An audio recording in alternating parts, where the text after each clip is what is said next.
Yeah, Jack Pitts asked me about what I was doing about intermittent fasting and 1 meal a day and staying lean. And we had a discussion about this. So I want to share my feedback and discussion about kind of the latest findings and like hacks that I've been doing on really like fine tuning the body. Okay. So, all right. So yeah, back in 2015, I was having a really hard time getting lean. So I was on a mission to figure it out, and I was starving myself at that point. And actually, I came across KinoBody at that time, and it was KinoBody that led me on to the idea of intermittent fasting, which is pushing out the meal for the very first meal, pushing it out to like 11, and then out to 2, over time, over like a month, and then out towards the end of the day as I got used to it, which was then getting more closer to the 1 meal a day strategy. Now in the beginning, there's no way I could have done that at all. So don't think if you're a beginner, it's not going to work. Your body will not be ready for that. But over time, as I pushed out towards 11, like in the morning, and then I was like, okay, I can do this. And next few days, I'm going to go to 2 o'clock. Started eating at 2 o'clock. My body started getting more used to it, and it wasn't so intense. But now, as I'm used to it, I've been on a 1 meal a day strategy for well over a year. I'd say almost about a year and a half now, where I don't eat till at the earliest 5 o'clock. And usually it's like 8 p.m. at night. However, I still get those hunger pains, and I still get that like cravings.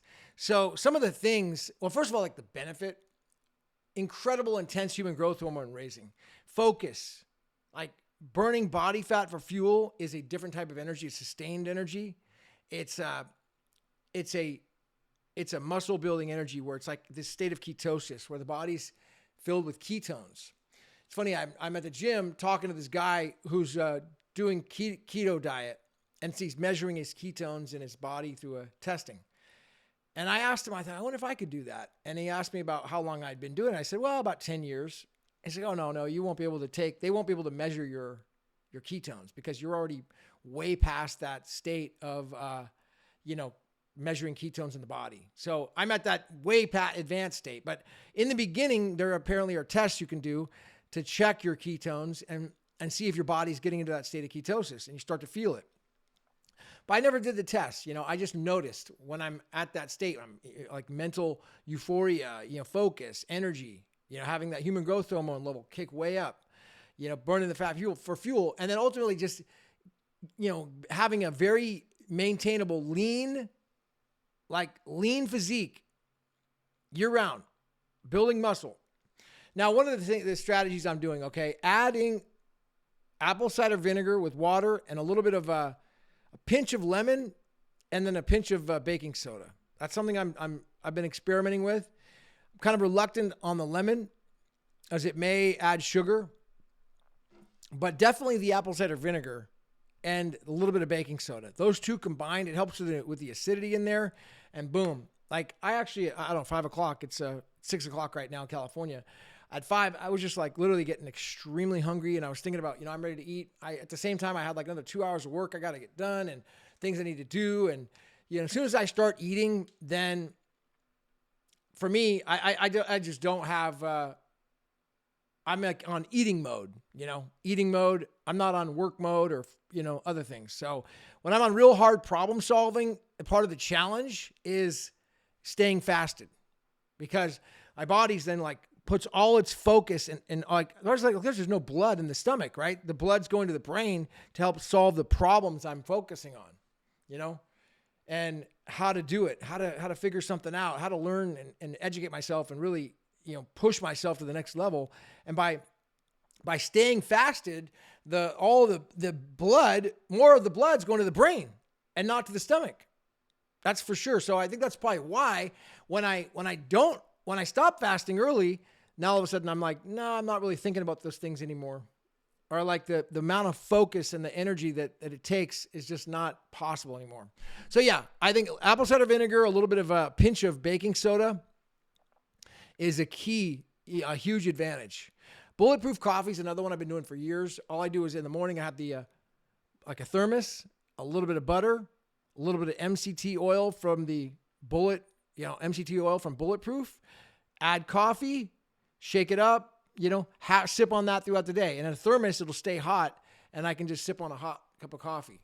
And so, I got like, let's say 20 ounces of coffee in there, 24 ounces of coffee, 2 cups of coffee. It'll last me till about noon, half the day on coffee. And because it stayed in the thermos hot, and by having the little bit of fat from the butter and the MCT oil, it helps to stretch out the effects of the caffeine, so it's not making it so jittery. And if I just have straight coffee without that, I get more jittery from it. Doesn't have the same effect. So yeah, those are a couple little things that I've been doing. The other thing is just really monitoring for sure sprints.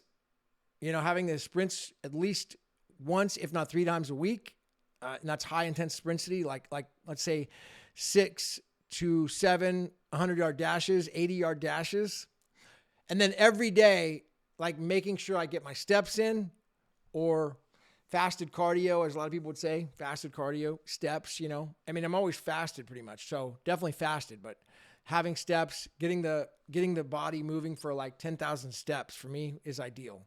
Or, freaking riding a stationary bike, but getting like at least an hour solid of that just as a habit every single day. Because if you're like me and you're sitting around, like that's not going to happen. I'm not going to let myself sit in a chair. And I use like a green exercise ball to sit on to help my posture. And I don't know, it helps me keep tight in the core, keep fit and keep a 6-pack abs. So that just helps a little bit. I use a green bouncing ball like for my chair.